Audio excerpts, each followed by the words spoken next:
Assalamualaikum warahmatullahi wabarakatuh dan salam sejahtera.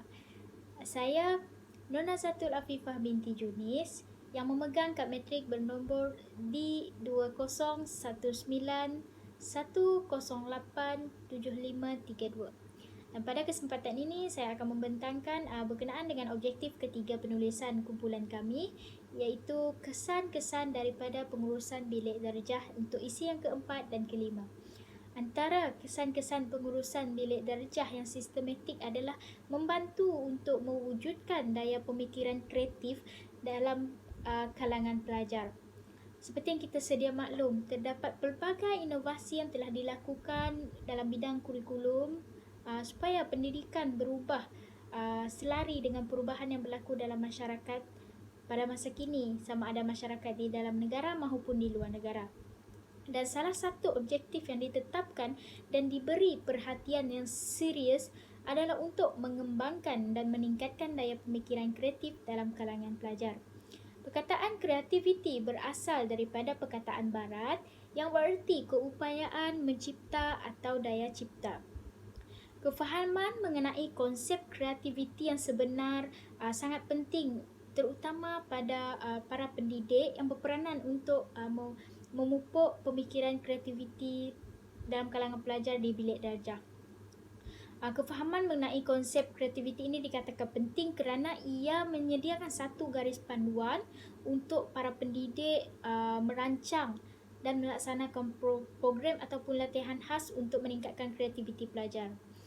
Usaha untuk memupuk kreativiti pelajar ini tidak akan dapat dicapai sekiranya guru sahaja yang menguasai suasana bilik darjah.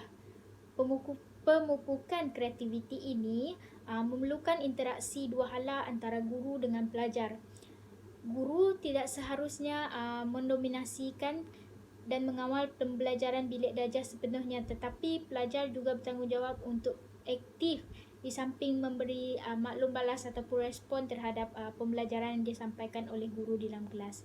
Usaha ini juga dapat dilihat pada situasi pengurusan bilik darjah untuk membentuk persekitaran fizikal yang kondusif. Persekitaran fizikal yang kondusif bukan sahaja tertumpu kepada bagaimana seorang guru mengendalikan proses pengajaran dan pembelajaran yang di dalam bilik darjah, tetapi juga bergantung kepada keadaan fizikal bilik darjah.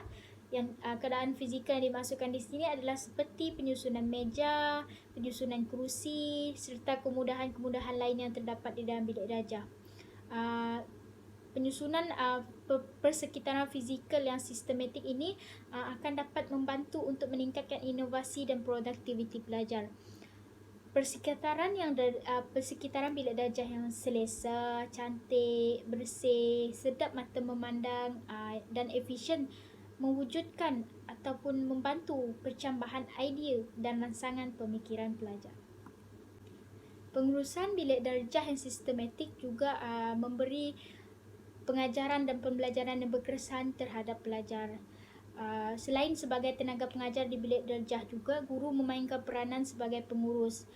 Tugas pengurus bilik darjah adalah mengurus rutin bilik darjah, mengurus pelajar untuk menjalankan tugas harian, mengurus keadaan bilik darjah dan sebagainya.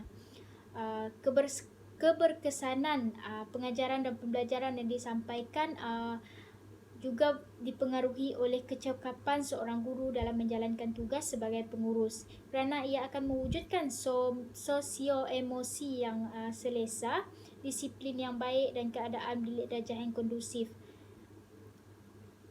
Suasana pembelajaran yang berkesan tidak mungkin terbina dengan hanya memberi tumpuan kepada proses penyampaian isi pengajaran guru, tetapi juga melibatkan aspek pengurusan bilik darjah yang sistematik dan tingkah laku pelajar. Dan kesan daripada pengurusan bilik darjah yang sistematik yang terakhir adalah membantu meningkatkan pencapaian pelajar. Sekiranya pembelajaran dan pengajaran sangat berkesan disampaikan kepada pelajar, secara automatiknya ini akan membantu untuk meningkatkan pencapaian pelajar. Pengajaran dan pembelajaran yang memberi kesan positif kepada pelajar bermula daripada aspek pengurusan bilik darjah yang sempurna. Oleh itu, seorang guru hendaklah mampu menguruskan bilik darjah dan mengawal tingkah laku pelajar agar proses pembelajaran dan pengajaran yang berlangsung dengan lancar dan berkesan tanpa gangguan. Ini jelas menunjukkan bahawa kemahiran seorang guru dalam mengendalikan bilik darjah akan mewujudkan persekitaran yang kondusif. Persekitaran bilik darjah yang kondusif akan membantu meningkatkan perhatian pelajar ataupun fokus pelajar agar lebih berprestasi tinggi, berinteraksi secara sihat sama ada dengan guru ataupun dengan pelajar sesama pelajar. Pelajar juga melibatkan diri secara aktif dalam segala aktiviti pengajaran dan pembelajaran seperti pembentangan, memberikan pandangan dan sentiasa bertanya kepada guru tentang persoalan. Pelajar juga tidak akan malu untuk melibatkan diri secara aktif dalam aktiviti berkumpulan.